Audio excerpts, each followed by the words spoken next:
Let's explore how to submit payments against outstanding invoices in Versapay's AR automation platform. You can log in with your username and password, or simply click on any link in any of the emails you've received as a guest user.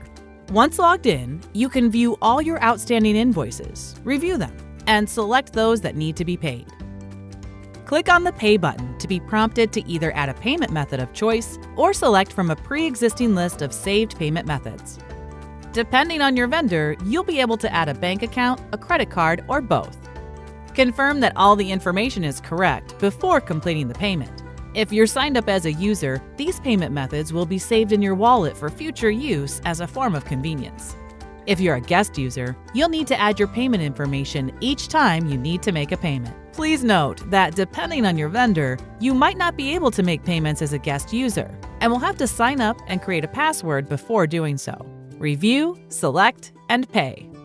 For more information about our accounts receivable automation platform, visit versapay.com.